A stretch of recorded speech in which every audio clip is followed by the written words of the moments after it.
Olá a todos, sejam muito bem-vindos a mais um episódio do podcast Marketing por Idiotas, onde todas as semanas falamos sobre marketing, negócios e tecnologia. E esta semana os temas são insourcing, os novos heróis da automatização, brand safety ou resultados a todo custo e inteligência artificial, regulação versus inovação, parte 3. Acho que já é a parte 3. Olá, o meu nome é Diogo Abrantes da Silva e estou aqui com o Frederico Carvalho. Olá. E com o Miguel Rão Vieira. Alô. Olá a todos, aos presentes. Já sabem que quem nos está a ouvir pode subscrever o nosso podcast no Spotify, Apple Podcast ou no Google Podcast, enquanto existe, que vai terminar, acho que é no final deste ano. E temos também alguns dos novos episódios no YouTube, só alguns, se quiserem ver algumas destas carinhas que aqui estão hoje. Miguel, sem mais demoras, o que é isto de insourcing? Quer-nos explicar? Olha, antes disso eu quero fazer aqui uma pequena homenagem à nossa gata, à Shai, Sunshine Maria, que morreu há bocado, de manhã. Foram uma gata espetacular, viveu 14 anos, foi muito amada. Eu estou altamente emocionado, por isso também é normal que ao longo deste episódio possam ouvir aqui alguns choros e tal no background, porque realmente isto foi uma morte... Foi uma vida espetacular que a gata teve e nós estamos muito emocionados com isto. E peço ao lápis azul que não corte que não corte esta pequena homenagem. Não, até porque até estamos todos de negro, quase. É verdade. Isto, não, mas foi incrível. Mas pronto, vamos então falar sobre o tema que eu trago hoje. O tema de insourcing, os novos heróis da automatização. Como sabem, eu fui a uma grande conferência de inteligência artificial, onde se falou imenso de machine learning, inteligência artificial generativa, automatização inteligente, digital twins e muitos outros temas que agora estão a ser bastante debatidos. A maior parte deles eu nem os conhecia, nem sabia que existiam. Nem sei o que é digital twins. E eu conheci lá, curiosamente sentei-me ao lado de uma pessoa que eu não sabia que ia ser o orador a seguir. E ele é português e ia lá só falar sobre Digital Twins, que é a criação, através da inteligência artificial, de um modelo que representa perfeitamente o mundo físico ou partes do mundo físico ou de um processo e depois testa-se de forma a tentarem perceber como é que aquele mundo reage a certas coisas. Isto é utilizado para tudo e mais alguma coisa, para partes do corpo humano, para fábricas, isso é um jogo da Sims, era isso? Ou SimCity, já era isso? Exatamente, é isso. Sim, tipo, e simulações também exatamente. de impacto em climate change, por exemplo, o que é que poderá acontecer. Mas pronto, eu ainda estou naquela fase, voltei do evento e parece que ouvi imenso, depois parece que não ouvi nada, agora estou a começar finalmente a conseguir fazer com que as coisas tenham mais sentido na minha cabeça, mas ainda não organizei bem as minhas ideias. Mas a ideia agora é que ao longo destes próximos episódios eu vou tentar partilhar algumas das coisas que fui apanhando de uma conferência que me pareceu super interessante. E uma destas primeiras tendências é esta que eu vou falar agora. No início, todas as apresentações começavam com um disclaimer do género: atenção, que a inteligência artificial não vai tirar o emprego a ninguém, quem vai tirar o emprego às pessoas são pessoas que utilizam a inteligência artificial. Nós já ouvimos isto uma data de vezes, não é? Mas, a seguir a este disclaimer, sempre que começavam a fazer a apresentação, as apresentações eram literalmente sobre como automatizar tarefas e processos que até agora só podiam ser desempenhados por humanos e como fazer com que não tenham de ser humanos a desempenhar isso, ok? Mas isso é outra conversa filosófica para outra altura. A tendência que eu achei realmente super interessante foi esta de vamos passar de um mundo ou de uma economia que está muito baseada em outsourcing para insourcing, onde vão surgir novos heróis e líderes de produtividade e automatização nas empresas. Pergunta para vocês, já conheciam esta ideia de insourcing? Já tinham ouvido falar do conceito? Mais um termo da moda, diz lá, corta lá. O conceito de insourcing é o seguinte: o novo herói da inovação e da automatização ou otimização nas empresas já não vai ser alguém do departamento de informática, aquele Chrome ou o Geek, nem tampouco vai ser uma agência externa de software ou de marketing digital. O herói da produtividade vai ser o Ricardo do armazém, a Cátia da contabilidade ou o Júlio do apoio ao cliente. Porquê? Vão ser aquelas pessoas que metem diariamente a mão na massa e conhecem profundamente os problemas do dia-a-dia que agora, a partir de agora, munidos de alguma criatividade, algum tempo e ferramentas que utilizam a inteligência artificial, vão ser capazes de desenvolver soluções que tornam o seu próprio trabalho mais fácil, ok? Ou seja, não vai ser necessário nós termos a terceirização de alguns serviços super especializados, que geralmente é o que acontece com o outsourcing, não é? Mas porque as ferramentas se vão tornar tão mais fáceis, vão ser as pessoas dentro da própria empresa que vão começar a utilizar estas coisas e a fazer isto, ok? Obviamente isto não vai acontecer de um dia para o outro, isto vai começar a acontecer gradualmente nos próximos 2 ou 3 anos, à medida que as empresas forem substituindo o Office pirata de 2010 e começarem a ter o Office mais atualizado e original, que já tem o Copilot e este tipo de ferramentas, ok? E quando o mindset das empresas e dos colaboradores começar a ser, existe alguma forma de fazermos esta tarefa automaticamente? Existe alguma app que possa fazer isto? Ok?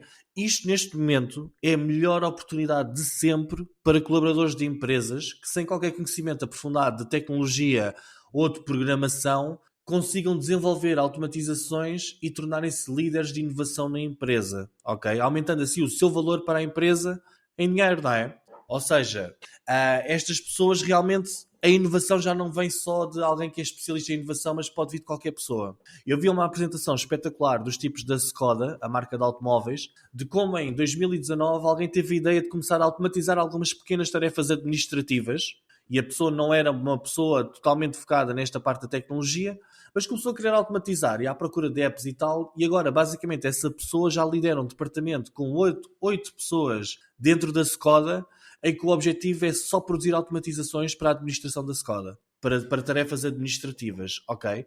O sucesso das automatizações é geralmente medido pelo número de horas de trabalho poupados, o que pode significar também uma diminuição do número de empregados para determinada tarefa ou departamento. Por isso é que eu digo que aquela parte do inteligência artificial não vem substituir as pessoas, não é bem assim, ok? Futuramente eu vou trazer para aqui como tema como abordar a inteligência artificial nas empresas. Não vamos fazer aqui hoje, e mais sobre a automatização inteligente. Mas pronto, claro que nós vamos agora ver nas empresas imensas pessoas que vão tentar ao máximo bloquear isto e não explorar estas inovações. Porque podem ter medo que estejam a cavar a sua própria sepultura, não é? A tentar criar automatizações para o seu próprio trabalho e que faça com que mais tarde percam esse trabalho. Mas pronto,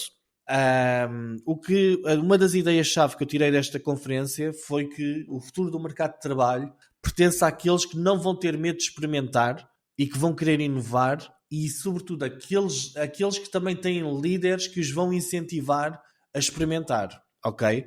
As questões aqui para o painel. Acreditam que os nossos líderes, cá em Portugal, estão preparados para incentivar os colaboradores a tentarem inventar e inovar novas formas de trabalhar, ok? E que estejam dispostos a pagar 100 e tal euros de subscrição de uma aplicação só para ver se funciona ou não? E a segunda pergunta. Acreditam que os trabalhadores em Portugal têm um mindset para inovar e automatizar os seus trabalhos ou vão ser vencidos pelo medo de que podem estar a cavar a sua própria sepultura? O que é que acham desta ideia de outsourcing versus insourcing? E quem diz sepultura pode dizer metálica, não é? Depende dos gostos. Exatamente. Exatamente. Muito bem, Fred, o que é que tu dirias aqui ao Miguel? Estava a procurar aqui de poder dar um contributo mais sustentado ao tema dentro das várias escritores. Mas como sempre, Miguel, a tua reflexão sempre extremamente pertinente e tem aqui uma questão central na evolução atual do mercado de trabalho. Ora bem, então ele disse umas 5 ou 6, mas houve 2 que ficaram mais no ouvido, que é o tema da automatização e transformação do emprego, e depois a segunda, que é a oportunidade para os colaboradores comuns. Vou tocar só nestes 2 pontos, depois não sei se o Diogo toca nos mesmos ou noutros, mas vamos lá. Então, segundo percebi, o Miguel começou por destacar, foi logo o primeiro ponto, com o facto que há um argumento que a inteligência artificial não tem eliminado empregos, mas transforma-os, também é bonito. E que a verdadeira ameaça não vem da tecnologia em si, mas da incapacidade de utilizar de forma eficaz, e este seria um ponto de partida essencial para qualquer discussão sobre a inteligência artificial num ponto de trabalho. É mais ou menos isto, Miguel? É por aí, sim. É a ideia de que vamos ser substituídos por pessoas que utilizem a inteligência artificial, ou seja, não podemos ficar de fora disto. Mas que isto não veio para nos substituir diretamente. Que é ótimo, e é ótimo para as empresas de inteligência artificial, não é? Porque é aquela coisa de não damos medo a ninguém, agora todos têm aqui a investir em nós, não se esqueçam. Exatamente. Eu acho que isto é, eu apresentei aquilo de uma forma um bocado irónica, é um disclaimer que eles fazem e depois a seguir, pimbas, é tudo ao contrário. Ou seja, eu acho que temos mesmo motivos para ficar preocupados neste momento. Mas isso é outra conversa filosófica que não é exatamente o ponto central deste tema de hoje. Mas Fred, desculpa, continua. Não, mas isto também, eu vou pegar neste ponto só para remeter para a pergunta do Miguel, que está muito focada, pronto, que é a questão dos empresários e que se eles estão atentos a isto ou não. Bom, eu estava a comentar aqui com o grupo, no horário que estamos a gravar, eu estive a dar agora a formação de manhã, uma das últimas de 4 formações para um dos grandes retalhistas em Portugal, com centenas de lojas na área de supermercado. E se há coisa que eu me apercebi é que todos eles que representam determinadas insígnias, dado que este conglomerado é franchizado, todos eles estão muito atentos, todos eles estão a implementar diferentes soluções de diferentes métodos. Inteligência artificial nas câmaras de videovigilância, que era uma coisa que eu não sabia, mas que detecta os roubos. Engraçado, fiquei a saber que os roubos no supermercado mudaram com... Há um aviso na porta, esta é só uma curiosidade, há um aviso na porta a dizer este estabelecimento, não é estabelecimento, mas tem videovigilância com inteligência artificial, e eles detectam quando alguém mete no bolso, mas não detecta quando abre o pacote. Portanto, está a ser treinado para isso acontecer. Isto é uma curiosidade. Mas isto para dizer o quê? O objetivo é reduzir os custos no que diz respeito a roubos.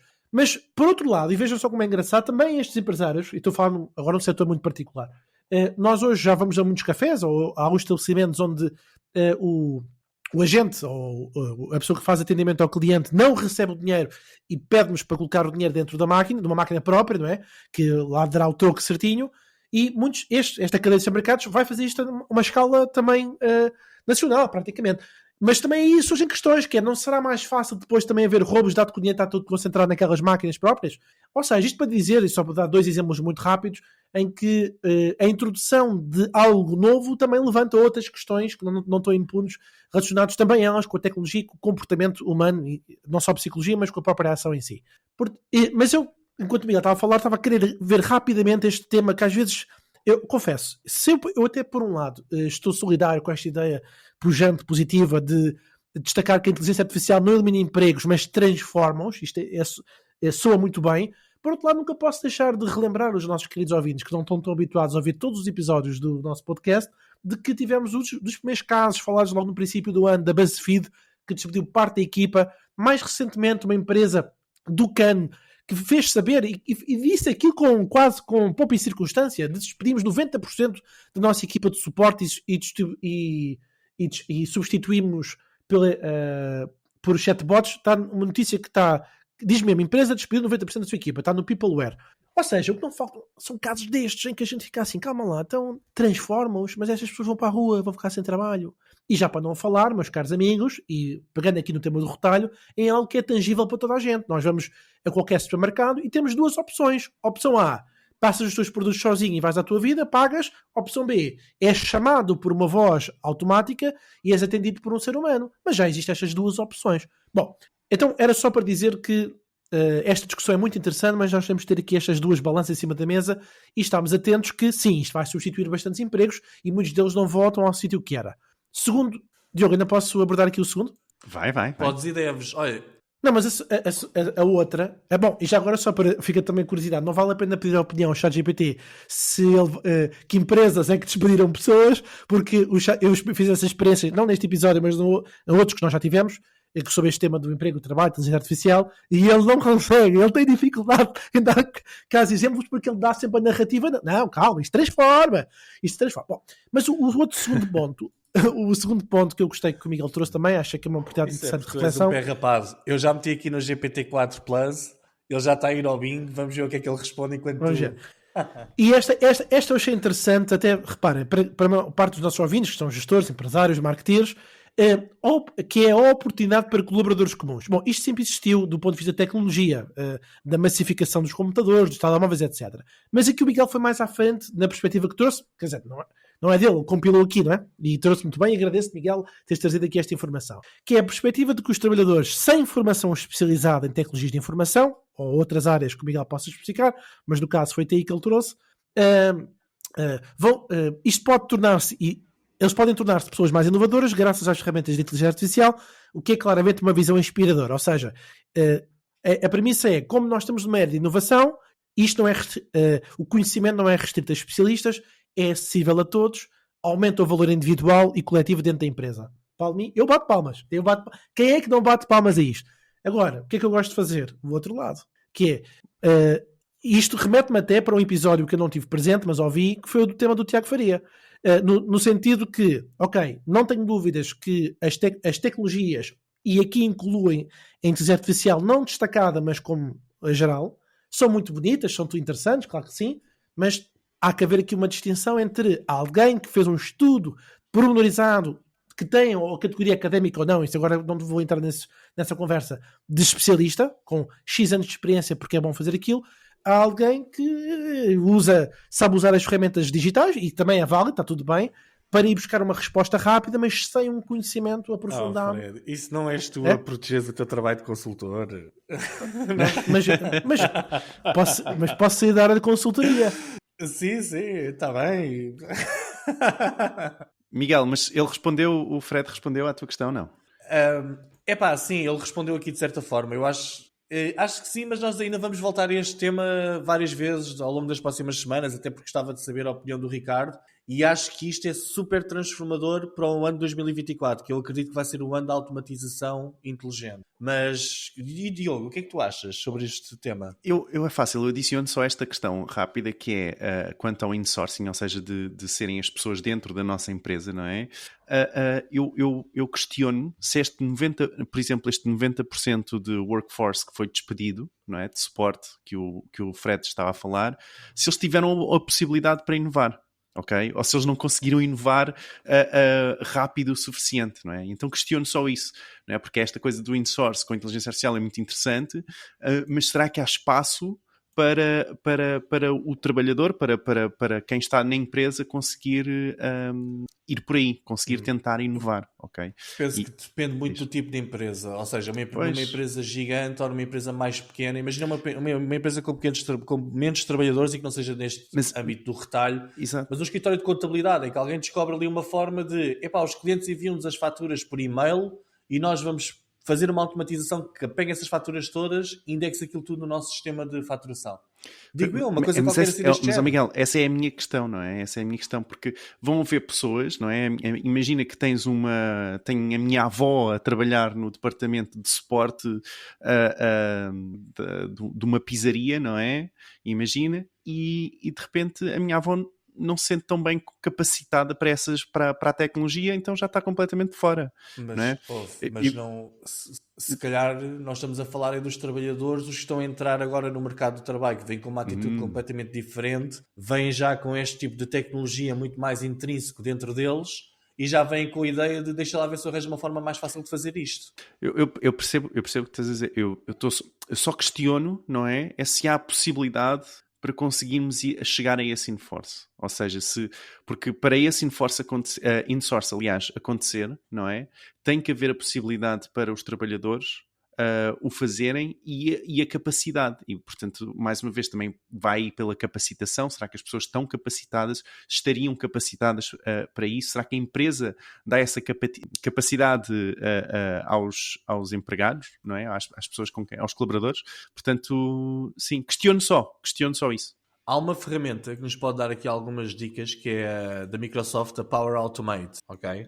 Uma ferramenta que eles criaram já a pensar que é para ser utilizada não por informáticos, mas por pessoal da contabilidade e pessoal que faz alguma coisa na empresa, não é?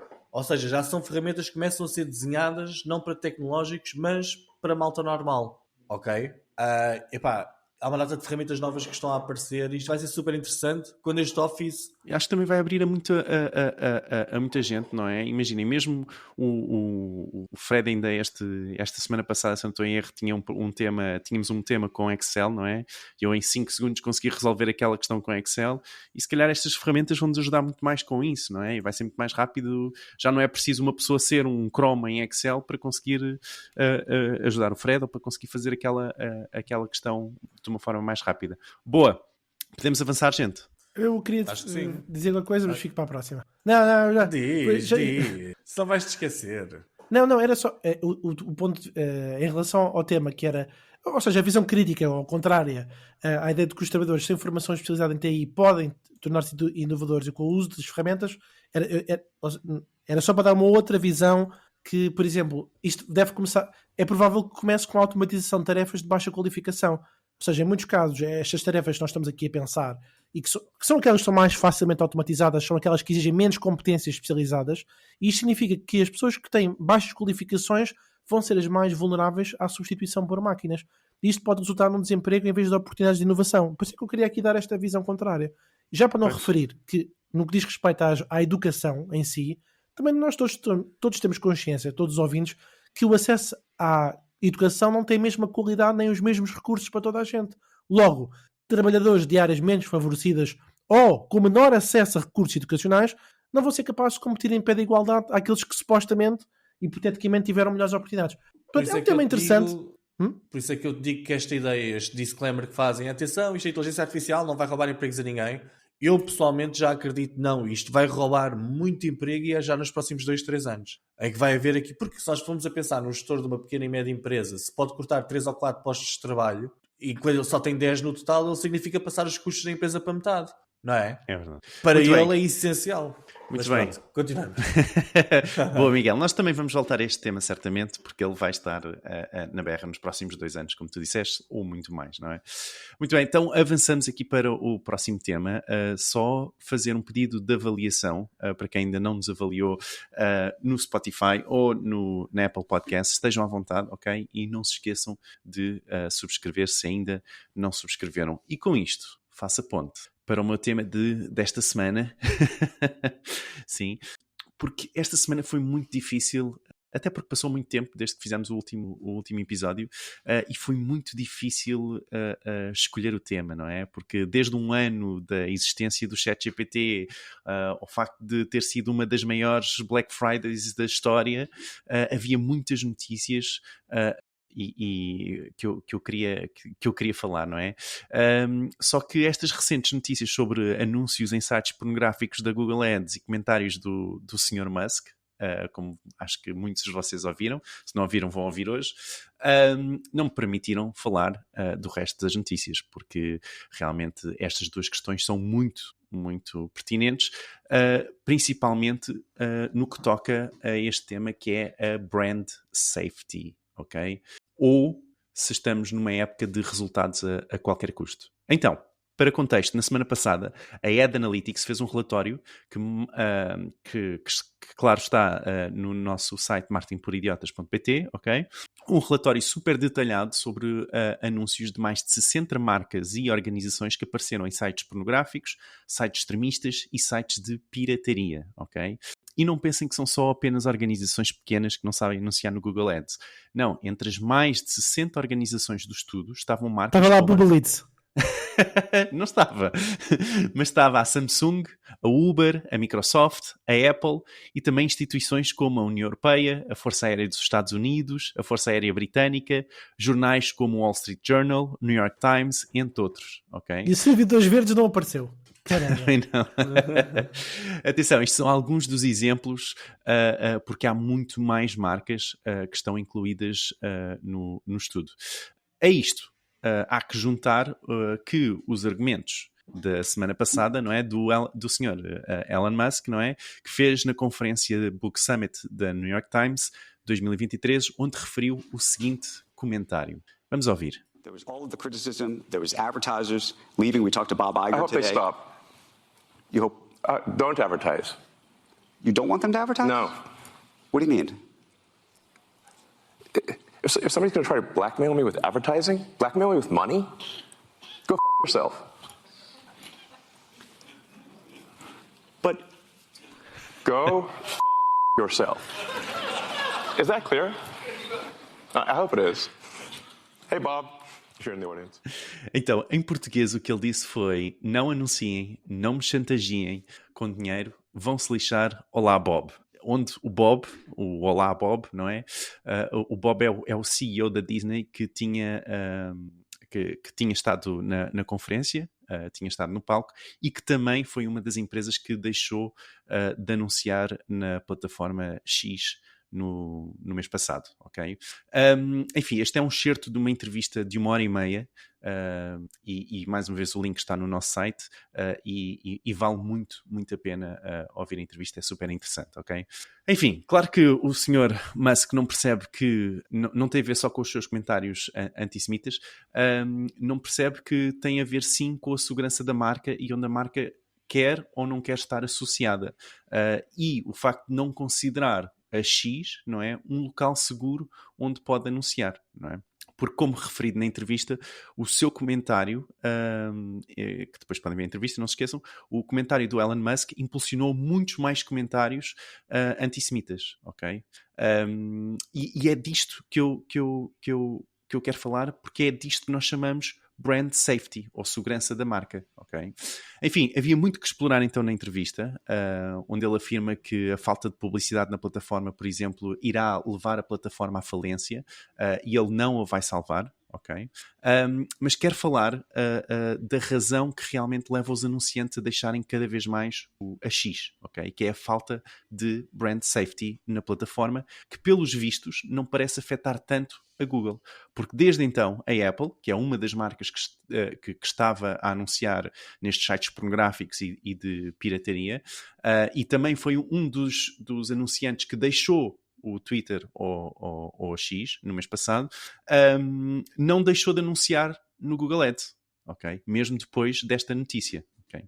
E digo-vos uma coisa que é a razão para estas marcas estarem a anunciar em Google Ads em sites pornográficos e piratas é porque as campanhas de performance máxima, não é? Que são aquelas campanhas totalmente automatizadas e que depois acabam por ter uma boa performance, não deixam excluir sites, ok? Nem os parceiros de pesquisa da Google. Não é possível, ok?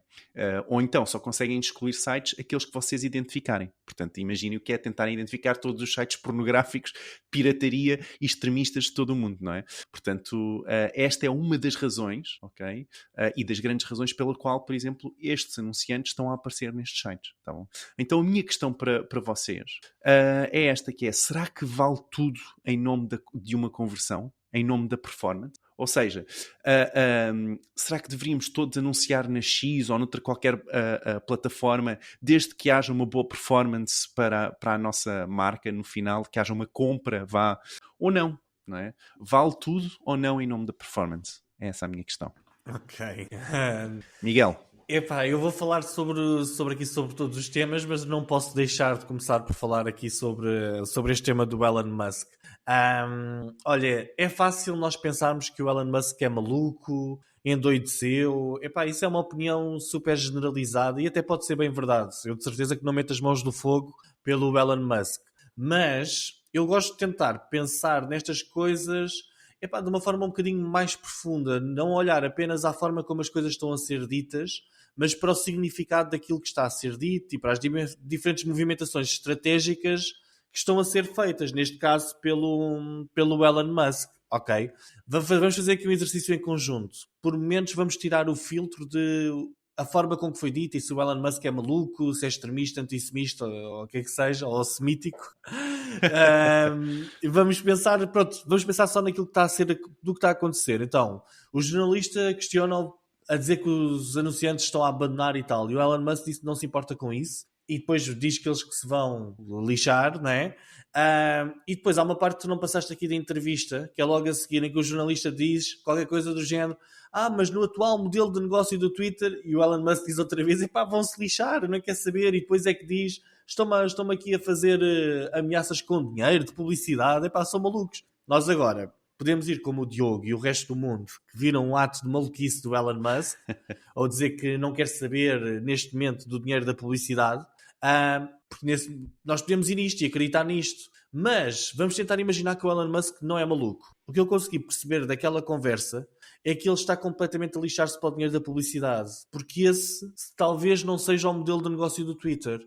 Não é o motivo pelo qual ele comprou a plataforma, ok? Mas na entrevista ele diz que sem a publicidade a plataforma morre. Sim, ele não quer saber da plataforma. Ele não comprou... Vamos pensar aqui numa coisa. comprou o Twitter, um negócio decadente que nunca foi rentável, com um modelo de negócio baseado em publicidade que já está em declínio em todas as plataformas devido a questões de privacidade, etc. Ou seja, a compra do Twitter, nós podemos achar que, ok, ele comprou o Twitter pelo negócio da publicidade. Epá, eu acho que não. Com o historial todo que ele tem, ele não ia comprar um negócio num setor em declínio. Ok? Deixa-me terminar. Também podemos achar, epá, o tipo é maluco, ele comprou o Twitter por vaidade para fazer os comentários deles, etc. Ele já os podia fazer de qualquer forma para espalhar as mensagens que ele tem a espalhar. Podia fazer isso de qualquer forma. Ou seja, nós podemos achar que o Twitter foi comprado, que ele comprou o Twitter por causa deste modelo da publicidade. Eu acho que já se provou completamente que não. Ele nem quer saber disso. Que comprou para espalhar a sua vontade e as suas ideias malucas, ele não precisava disso também. Se nós tivermos do lado, se tivermos a tentativa, se tentarmos pensar nele como um tipo normal e um homem de negócios sérios, até porque eu acredito que não se chega ao homem mais rico do mundo por ter estratégias erradas, podemos pensar que existe mais alguma coisa nesta história. Primeiro porque ele não comprou o Twitter sozinho. Houve investidores com ele que acreditaram em alguma coisa que ele tenha dito. E não parece que os investidores tenham acreditado em, vamos comprar um negócio que é uma porcaria, não é? Ok? Eu acredito que ele é maluco, mas não é parvo. Ou seja, ele comprou o Twitter por outra coisa que ninguém sabe bem o que é e ninguém está a ver. O que eu sei é que ele não pensa em 1 ou 2 anos, ele pensa em 10, 20 ou 30 anos à frente, ok? Eu acredito que a compra do Twitter está relacionada com a inteligência artificial, com bases de dados de pensamentos, com históricos de utilizadores, e não tem nada a ver com o negócio da publicidade em si, que são migalhas no meio de um modelo de negócio que está a morrer, ok? Toda a gente sabe que daqui a 3, 4 anos a publicidade vai passar a ser feita para os nossos assistentes, não é? Para as pessoas. Isso já acabou, ok? Eu sei que isto... Mas vá, é isso. Concentra-te lá na parte de publicidade. Sim. Sim, até porque esta aqui é remoto. Isto já te deixou aqui num cantinho, agora vais chorar e dizer, fogo, afinal, se calhar eu estive aqui a falar mal do Elon Musk e não era bem assim, Desculpa, não é? eu tive... Mas espera aí, repara, não houve aqui nenhuma questão sobre o Elon Musk em si, não é? Houve aqui várias questões. Quanto à questão do brand safety. Olha, a história do brand safety começou há 15 anos atrás, ou o que é que foi, quando o Google e o Facebook começaram a ser uma solução de publicidade fácil online. E os donos da publicidade de então, que eram as cadeias de televisão, eram os sites online premium e aqueles canais premium e todos de betinhos, começaram com a ideia de que não era seguro anunciar no Google, no Facebook, etc. Depois, o Google e o Facebook começaram a ser mais considerados um sítio seguro para se anunciar, etc., e estes conceitos vão mudando ao longo do tempo. Eu acho que, se estamos a lançar uma campanha de performance, é na performance que devemos estar completamente focados. Por isso é que, apesar de apesar de estar em sites porno, etc., a Apple não se importa com nada de ter que continuar a fazer campanhas no Google. Porquê? Porque, na realidade, o brand safety é uma ganda tanga e eles sabem disso. Uma pessoa que esteja a ver um site porno quer lá saber se o anúncio é de uma marca que ele gosta. Se calhar até gosta mais, não é? Então porquê é que eles retiraram do Twitter? Eles retiraram do Twitter por um único motivo, que era o que eu ia dizer a seguir. Eles ligam àquilo que a opinião pública pensa, e se a opinião pública está contra o Elon Musk, eles pensam, nós não podemos estar numa plataforma que está tão diretamente associada ao Elon Musk. Ou tu achas mesmo que é inseguro para uma marca aparecer no Twitter? Aquilo é um mau canal, não é? Então, mas quer dizer que no Twitter é só antissemitas ou o que quer que seja? Não. Isto tem a ver com o líder, eles não querem estar associados ao líder e estão a usar isso como birra porque pensam, pode haver pessoas da nossa opinião, os nossos consumidores ou clientes, que podem estar contra isto, então nós vamos tentar contra isto, não é? Porque é melhor aparecer num site porno ou no Twitter. Não venhas com conversas. Tu achas que é mais uma coisa distante, não é? Eu acho que é, completamente. Acho que é completamente. Completamente distante. Mas pronto. Muito bem, Fred, depois deste detour enorme sobre a vida do Elon Musk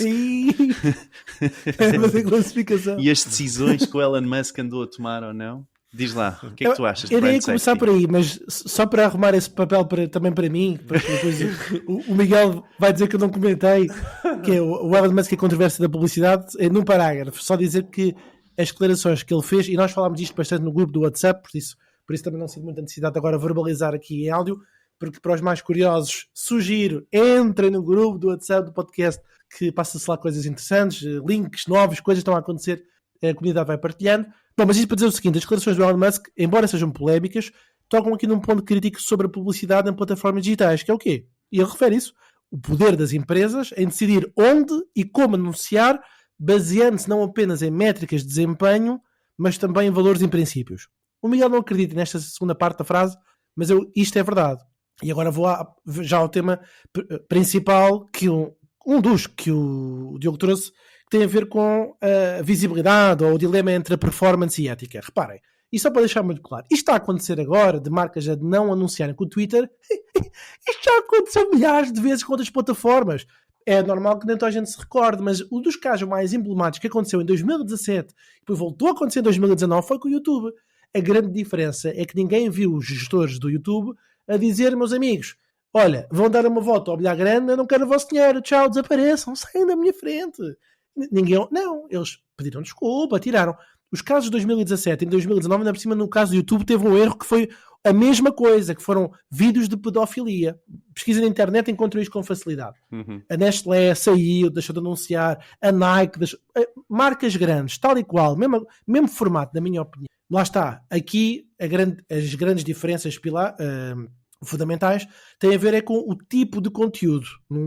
Foi pedofilia e recorrente, 2017, 2019, noutro, comentários políticos e não só. Mas vamos aqui focar-nos naquilo que o Diogo trouxe como proposta, que foi até a questão final, muito pertinente, que é o facto de no mundo do marketing digital nós queremos sempre esta balança entre alcançar a máxima performance, cliques, conversões, mas ao mesmo tempo queremos manter a integridade e a segurança da marca. E eu estava a ouvir o Miguel e estava a sentir que ele, ao focar-se muito na Apple, ao mesmo tempo nós, pegando aqui numa outra diversidade de negócios, temos que pensar que ao anunciarem plataformas com conteúdos duvidosos, qualquer marca, e os estudos estão mais presentes, estão mais do que focados sobre isto, qualquer marca que aparece associada a algo negativo, leva por tabela também. E os retornos a curto prazo só mostram que danifica a reputação da marca. Agora, tu falaste de uma marca que é a maior tecnológica do mundo, num site específico de pornografia, é um contexto que não choca, mas imagina uma marca que vende coisas para bebés não sai dessa natureza, se calhar já mói. Mas nem para fazer o caso prático da pornografia ou não. Eu acho que aqui a complexidade do tema e também para fazer um alerta é o seguinte. Este tema da complexidade das redes de anúncios sempre houve. Também, relembrando, a não ser que o Diogo depois ou o Miguel me queiram dar aqui uma outra luz. Mas, na minha ótica, nós hoje quando vamos fazer anúncios, exemplo, no Facebook, temos 4 opções. Opção A, Facebook. Opção B, Instagram. Opção C, Audience Network. E a opção D, Messenger. São estas 4 opções que aparecem com posicionamento. A grande maioria das pessoas que quer ter anúncios mais focados tira a seleção do Audience Network. Porquê? Porque não faz a ponta da ideia de quais são os canais onde o Facebook vai decidir vincular aquilo. São jogos de mindfulness. Também acontece no Google. Uma das coisas que se deve fazer é tirar logo ali a display, network, etc. De remover aquilo tudo. Mas seus partners. Pronto, ou seja, então estou a reforçar aquilo que eu estou a dizer, porque isso permite-nos, ao desligar, temos um controle mais rigoroso dos anúncios. No caso específico do Twitter, tem aqui do X agora, há aqui uma pequena particularidade, que é o seguinte. Primeiro, este conceito do Audience Network, até onde eu sei, ainda não existe. Pode existir, mas os programadores não estão propriamente tentados, e não há ainda. Acredito que o Elon Musk vai fazer isso. E até veio uma mensagem que eu acho que tem aqui a ver com o que o Elon Musk diz e com o que o Elon Musk faz. Tem a ver com e as coisas estão alinhadas neste sentido. Eu concordo. Embora não adore a figura. Que é o seguinte, que é, ele diz, eu não quero dinheiro de publicidade, não quero ser chantageado. Porque na realidade ele tem as costas quentes e de forma inteligente o que é que ele fez? Algo que já há muitos anos, e nós já tínhamos falado várias vezes no podcast, que é o tema de criar tiers, que é, tens a versão paga e tens a versão gratuita. Ou seja, já começa a ter outras fontes de receita. Que me leva para a atualidade, 2023 para 2024. O que é que nós temos? Inteligência artificial para monitorizar e otimizar um conjunto de categorias de anúncios, e isso tem vindo a ser uma tendência crescente. E temos algoritmos avançados que ajudam os anúncios a aparecer em contextos não desejados. Ora, o que está a acontecer é que as marcas, por uma exigência de transparência, acho eu, estou vinculado de acordo com os anúncios com as notícias que eu tenho visto, estão a dizer assim, olha, é o seguinte, eu já tirei a minha marca do YouTube quando eles andaram a meter a minha marca junto com vídeos que eu não quero. Não é agora tu no Twitter que me colocas a minha marca noutros contextos que eu também não quero. Portanto, resolve isso primeiro e depois eu talvez reflita. E até aqui tudo bem. A questão é quando tens o CEO da empresa a dizer não voltes, não quero o teu dinheiro. Aí é que acho que o tema do Diogo é muito pertinente porque tem a ver com, e agora finalizo, impacto da lealdade do consumidor. Eu acho que vai impactar diretamente com isso. E também, na minha opinião, vai impactar com a construção de marca e a responsabilidade do X. Por exemplo, eu não gostei de ouvir aquilo, achei, pá, que estupidez. Entrar de frente com os anunciantes para quê? Estava calado, resolvia a questão e depois voltava. Pronto. E era o YouTube de 2023. Assim não. Assim vai de frente, ainda que gere receitas com Twitter Blue, não é? Agora tem outro nome. Já me vou lembrar. Acho que nunca vai ser suficiente. Muito bem. Super interessante. Ok, então não é todo o custo, não é, Fred? Acho que não. Já para o Miguel, pronto. Não, mas é que o Miguel está ficando na Apple. Não, o teu comentário está super fofinho e está politicamente correto. A questão aqui é que os anunciantes não disseram nós estamos a sair daqui porque há aqui um problema de performance e os nossos anúncios estão a aparecer onde nós não achamos que eles devam estar a aparecer. Ele disse... Valores? Não, ele disse os valores do líder dessa empresa é que não estão alinhados com os nossos valores, por isso nós saímos. Ou seja, não tem nada a ver com a performance do anúncio dentro do X ou não é? Mas eu acho que estes temas são super interessantes porque isto dava para conversas de horas, atenção.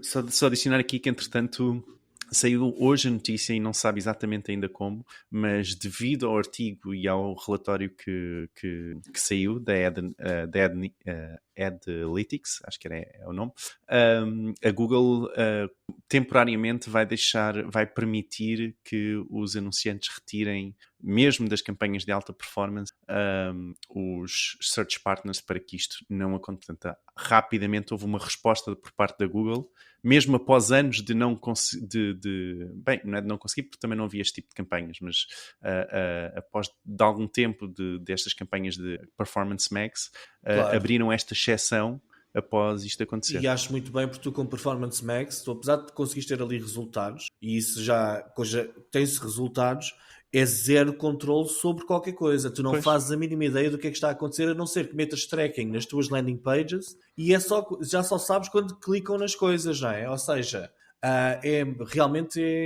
eu acho que a Performance Max vai ter de evoluir no próximo ano. Rapidamente, Fred. Não, eu tinha só uma questão para o Miguel. Muito pouco tempo. Eu tenho dado para enterrar, pá. Não, estava com a curiosidade, achei. É que dizeres que a privacidade é uma treta, a pessoa ainda percebe o contexto. Agora, a brand safety é que eu já acho estranho tu usar a mesma Eu quando digo que a expressão. brand safety é uma treta, é esta ideia de que as marcas estão a abandonar o X pela brand safety, é uma treta. Eles estão a abandonar o X porque as pessoas estão contra o Elon Musk e eles querem aproveitar essa onda. Da mesma forma que houve marcas que abandonaram a Rússia porque a Rússia invadiu a Ucrânia. Lembra-se na altura falámos sobre isto? Não é? Ou seja, não, mas porque que, olha, imagina, porque que as grandes Big Techs não foram ao Web Summit? Era por causa de brand safety? Eles iam parecer antissemitas por estarem lá no Web Summit? Não, foi por outros assuntos quaisquer. E aqui neste caso é por outros assuntos quaisquer também, não tem nada a ver com brand safety. Interessante, bom ponto, Miguel. Mas vamos passar aqui, claro, a falar do grupo do WhatsApp e para o tópico do Fred, um tópico também sobre inteligência artificial.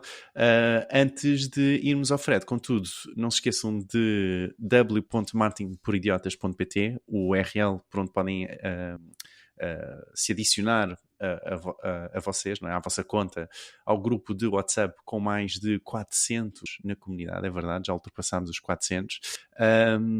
E sim, e é lá que também deixamos o conteúdo exclusivo, ok? Onde temos um repositório de todos os conteúdos que partilhamos até ao dia de hoje, ok? E o conteúdo exclusivo desta semana são 13 winning campaigns to maximize your lead generation, ok? Portanto, 13 grandes campanhas para maximizar a geração de leads nas vossas campanhas. E, sim, agora, será que é a todo o custo? É essa a minha questão. Mas não sou eu agora a dar questões, será o Fred. E Fred, o que é que tu trazes esta semana? Bom, meus amigos, não vale bocejar.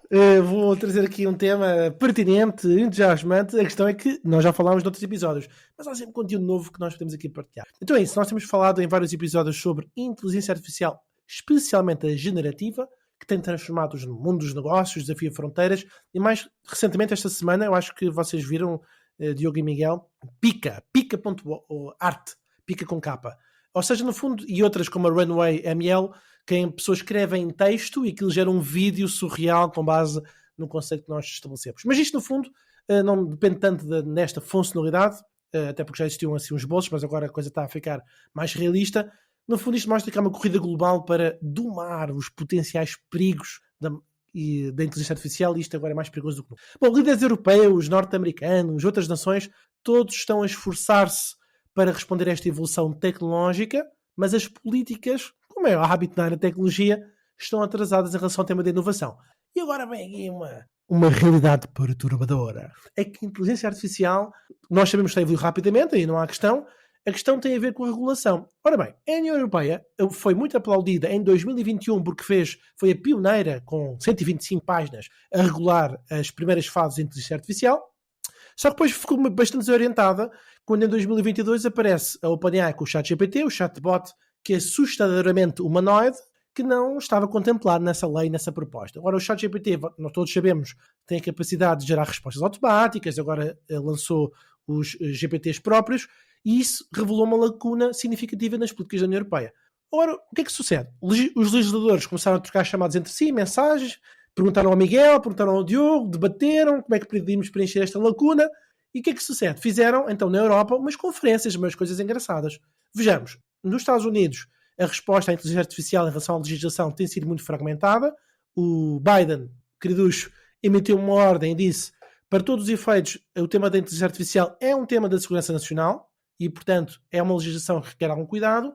No Japão, fizeram diretrizes não vinculativas que estão a ser elaboradas, mas a China disse, amigos, quer restrições em relação ao algoritmo, temos que ser nós a aprovar. Claro, não é? Se não fosse o caso.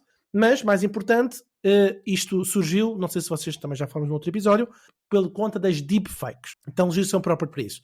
A saber, como nos diz aqui ao nosso burgo, aqui à nossa quinta, o que é que está aqui a acontecer? A União Europeia avançou muito recentemente com uma nova lei chamada AI Act, cujo link depois está lá na página do grupo, da página da Marketing por Idiotas, que fala sobre legislar os criadores dos sistemas de inteligência artificial mais recentes.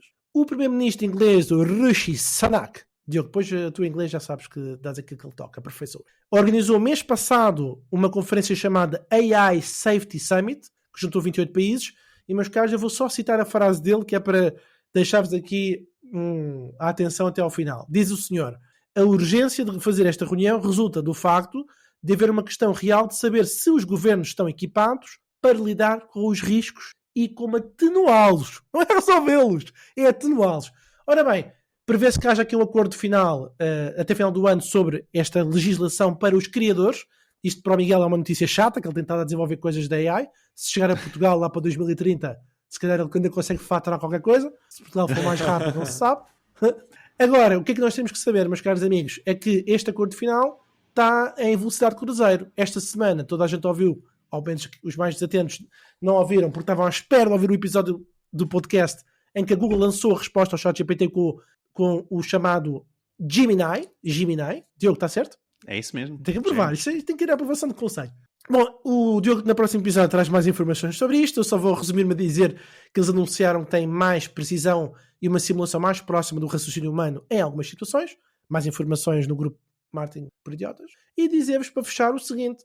Nós estamos a falar de ausências de regras uniformes que deixam um vácuo para empresas como a Google, a Meta, a Microsoft, a OpenAI, a Amazon, que no fundo estão a deixar-se elas próprias policiar-se, enquanto estão a correr para lucrar o máximo possível com sistemas de avanço de inteligência artificial. Aliás, o ChatGPT mandou um e-mail a semana passada para todas as pessoas que têm lá a conta, a pagar, a dizer, amigos, pedimos desculpa, mas a nossa loja de aplicações não vai surgir já, mas vamos lançá-la até final de novembro, que é como quem diz, não vos vamos cobrar já mais dinheiro, mas esperem só mais um bocadinho para poderem fazer usufruto do vosso cartão de crédito para as prendinhas de Natal. Em resumo, muitas empresas preferem códigos de conduta não vinculativos a ter legislação governamental, o que surge então estas duas perguntas para a audiência e reflexão aqui do nosso grupo. 1. Será que a regulação atual... Eu já sei que o Miguel não gosta da regulação, mas Miguel, atenta a isto. Será que a regulação atual da inteligência artificial que já existe é suficiente para acompanhar a evolução rápida e imprevisível? O que me leva para a segunda, que é qual é que será o papel da União Europeia e outras potências globais que devem desempenhar na criação de um quadro regulamentar para depois não dizerem assim, estes regulamentos estão a privar a inovação. Fica no ar para você. Deus, Miguel, queres ir primeiro? Posso ir, até porque não vou dizer grande coisa. Olha, só para dizer aqui uma das coisas. Eu não me parece que as empresas que estão a trabalhar em inteligência artificial estejam a correr desesperadamente atrás de lucros, ok? E não estão... não me parece que o objetivo neste momento seja lucrar o máximo possível com isto neste momento. O Sam Altman voltou por caridade. Não, desculpa, mas não... Olha... Acho que não. Eu acho que se o objetivo principal neste momento fosse os lucros, primeiro as OpenAIs e tal, os custos das APIs não andavam a este custo. Eu sempre disse isto desde o início. Quando eles lançaram o ChatGPT, eu disse, como é que é possível terem lançado isto grátis? Mas isto é novo, Miguel, não tem nenhum ano. Houve, sim. Mas deixa-me acabar de responder. Tem um ano. Tu disseste de forma super tendenciosa que eles andam à procura desesperadamente de lucros, mas a realidade é que o que nós estamos a ver é completamente diferente. Eles estão à procura de massificação e de convencer que as pessoas todas que isto veio e que isto tem qualidade e que é bom, e está toda a gente à procura de uma posição de liderança do género, a nossa inteligência artificial é a melhor, ok? Nós na Google temos aqui agora o novo sistema, o Genesis, é o melhor. Os tipos da OpenAI vêm com o Keystar e não sei o quê. Até vi Estás a falar dos providers, não é, Miguel? Porque depois as empresas que são criadas à volta de inteligência artificial, por norma, estão muito à procura de profit, não é? Como todas as empresas devem estar, não é? A não sei se sejam empresas do Estado, certo, não é? Certo, como certo. as que tu gostas. Mas eu digo que são empresas... o objetivo de uma empresa é fazer lucros, não é? Também quando fizemos a Bubble Eats, foi vamos tentar fazer lucro. Agora, certo. Estou só a dizer é que não se pode dizer que a inteligência artificial não hajam empresas de inteligência artificial que não queiram fazer lucro, não é? Estava só a dizer isso. É uma nova .com. Ou seja, eu acho que é uma bolha que está aqui a aparecer, ok? Que é o quê? Está toda a gente atrás disto porque neste momento qualquer aplicação, por mais parva que seja a integração com a inteligência artificial, tem de dizer... nós temos aqui integração de inteligência artificial, ou seja, nós vemos softwares de faturação a dizer que utilizam inteligência artificial. Já vemos tudo e mais alguma coisa a utilizar inteligência artificial. É verdade. E eu acho que isso é bom, até acho que é giro do ponto de vista de, isto é sexy, é uma nova tecnologia que aí veio. É mais ou menos quando apareceu a ideia de uma app no telemóvel, todas as empresas, por mais estúpida que fosse a app, achavam que deviam ter uma app no telemóvel, não é? Acho que é um bocadinho por aí que nós estamos, ok? Mas relativamente aqui à parte mais legal da coisa, eu não sou jurista, mas parece que nós estamos sempre a ouvir isto ao longo do tempo com qualquer tecnologia. Por exemplo, quando começaram a aparecer os transplantes de órgãos, teve-se criar imensa legislação, imensas comissões éticas e tal. Células estaminais, então essa foi gritante. Sempre houve aqui, parece que o entrave enorme isto das células estaminais, da clonagem, de biotecnologia, nanotecnologia. E acho que a inteligência artificial é simplesmente mais uma das milhares de implicações que isto vai ter a nível de legislação, etc. Porquê? Faz parte, e isto foi dito lá na conferência onde eu estive, que achei super interessante. Porquê que os tipos da inteligência artificial são sempre os primeiros a dizer que isto é super perigoso para a humanidade e tal? Isso é marketing, não é? É um marketing incrível para a OpenAI dizerem nós criámos aqui uma coisa que isto nós não sabemos sequer se conseguimos controlar isto. Toda a gente fica a pensar, aquela inteligência artificial é espetacular e é brutal e é melhor. Os tipos da Google agora vêm e dizem que criaram uma coisa do outro mundo e tal. Porquê? A forma que nós temos de medir a inteligência artificial é pela sua inteligência, não é? Então, quanto mais hype houver à volta de tecnologias, descobrirmos uma coisa que é singular e não sei o quê, não é? Ou vamos estar perto da inteligência artificial generalizada dentro de 9 meses. Tudo isto faz com que se aumente o interesse pela tecnologia e pelos gatekeepers da tecnologia, que são estas empresas, não é? Agora, relativamente aqui à legislação toda que está a ser criada, etc., eu acho que a Europa está a se tornar especialista em abrandamento tecnológico. É mesmo, nós estamos aqui a criar todas as condições para que a Europa fique para trás em relação a todos os temas que envolvam tecnologia e que vão ditar quem é que são os vencedores no século XXI, ok? Neste próximo século, nos 77 anos que ainda faltam até chegarmos ao ano 2100, os vencedores são os que agora se posicionarem de forma certa. E eu acho que a Europa, infelizmente, vai ser aqueles que se vão posicionar de uma forma que é menos boa no meio disto tudo, que é a forma de... E que eu acho que é importante, temos de proteger os direitos das pessoas, etc. O que a Europa já devia estar a debater do ponto de vista de legislação e essas coisas todas, é começarem a falar seriamente sobre o rendimento universal garantido e como é que nós vamos conseguir ultrapassar o problema todo que isto vai criar no mercado de emprego e no mercado de trabalho. Andamos aqui feitos parvos a tentar achar que podemos legislar o avanço tecnológico de inteligência artificial, quando já devíamos estar a tentar era perceber como é que nós vamos minimizar os riscos, mas é no que vai acontecer no mercado de trabalho, no rendimento das pessoas daqui a 5, 10, 15 anos. Okay? Isso é que nós já devíamos estar a pensar. Mas acho que é importante e é legítimo que se tente pensar também nestes desenvolvimentos tecnológicos. Agora, nós não somos o líder. O que se decidir na Europa não vai afetar minimamente aquilo que é feito na Índia, na China ou nos Estados Unidos. E é dali que vem a inovação a sério. Por isso, a ver, vamos. Mas é o meu comentário. E o teu, Diogo? Ok. Eu tenho um ponto de vista diferente, que acho muito bem a regulamentação e acho muito bem a ponderação, em vez de simplesmente confiarmos que a inovação é que nos vai salvar disto tudo e é só inovação e é só inovação. Mas pronto, esse ponto acho que já é meu conhecido, já é conhecido também dos nossos ouvintes, pelo menos nos episódios anteriores tenho muito argumentado sobre esse ponto, não é? E acho que ao contrário daquilo que se assume, a regulamentação não é obrigatoriamente, ok? A regulamentação não é obrigatoriamente impeditiva de inovação. Então, e penso que muitas vezes faz esse salto, que é, não, há regulamentação, não se pode fazer A, B e C, então já não se pode inovar. Nós até já tivemos aqui no podcast esta questão sobre como a própria regulamentação e legislação é uma inovação em si. Ou pode ser uma inovação em si, não é? E eu acho que é muito bem nós sermos prudentes, ok? E termos esta prudência de termos uma regulamentação sobre algo que pode afetar tanto as vidas, como estavas a falar, Miguel, das pessoas, que pode afetar o futuro do trabalho das pessoas.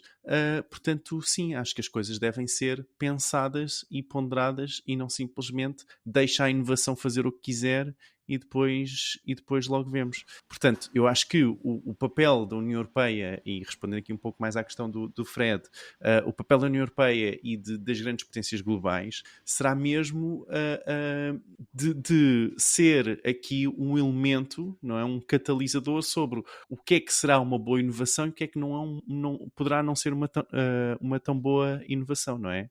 E acho que isso é necessário. Acho que não pode ser, mais uma vez, da mesma forma que, na minha opinião pessoal, não pode ser performance a todo custo. Acho que as coisas devem ser ponderadas. Aqui, a minha opinião também pessoal não pode ser inovação a todo custo e que se lixe toda a gente, porque o que interessa é inovar. Não é? Acho que já tivemos isso no passado, onde é tecnologia, e depois temos problemas de poluição, temos problemas de fábricas, de indústria, não é? E acho que há que olhar para um tema tão grande como a inteligência artificial e impactante que nós temos estado reparem, um ano depois, o impacto que isto já tem tido nas nossas vidas, não é?